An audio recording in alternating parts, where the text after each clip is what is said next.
It's like a meditation. It's a very beautiful feeling to go through that when you're cooking.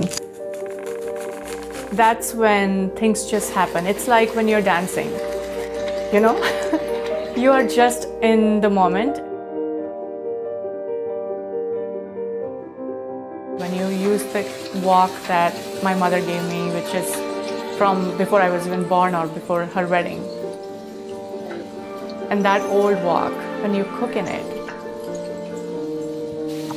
the steam from it, the sizzle from it, the roast from it, the flavors, and that sound, it just makes me so happy that as it is happening, it's like you're making love. I want to take away that stereotype associated with Indian cuisine as curry powder or a curry word in every menu, a generic menu with the dishes created by colonial times. The curry is not an Indian word. It's a huge misconception that came from many, many years ago when Britishers came to India, created one big dish called curry chicken or called it some kind of curry, and then they mixed a bunch of spices and then they called it curry powder.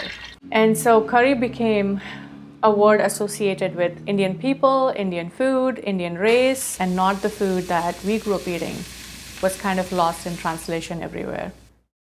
It's going to be here on the sides, and this is very important because this is why. So how do I overcome this misrepresentation of Indian cuisine and Indian culture?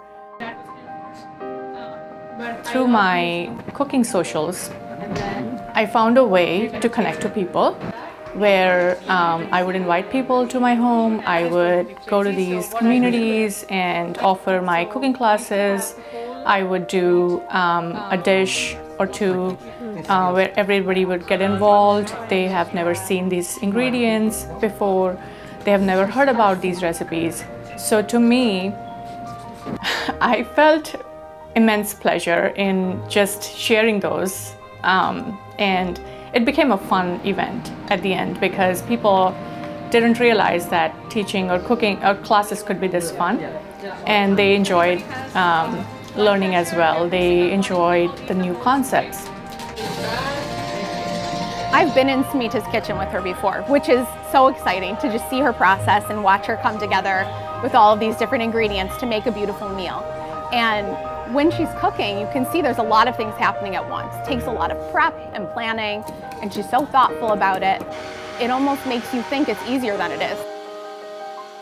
Her love for what she does and her love for sharing that authentic cuisine comes through in everything she makes. And that's what makes it so special. It tastes delicious, but you can also taste her care and love and all of the time that went into it.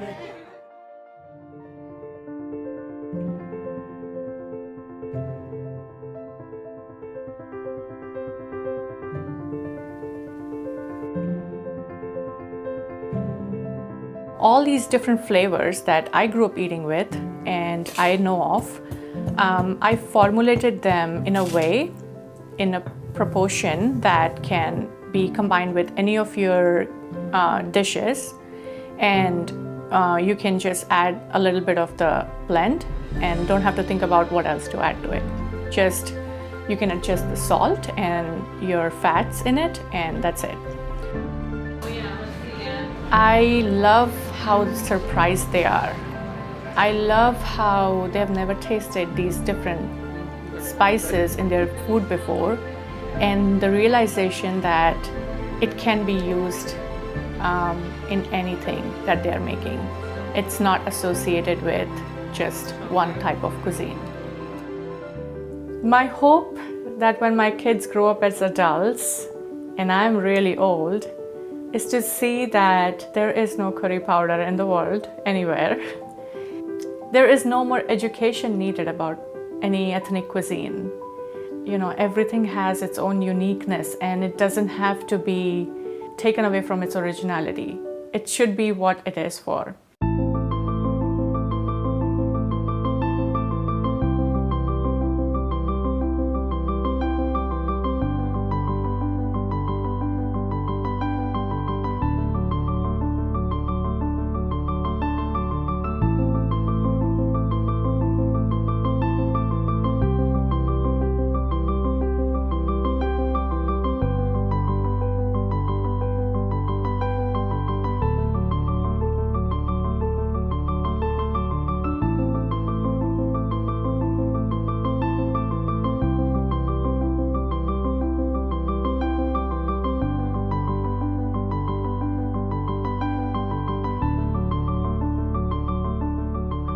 they always have this expression on their face, and I love that.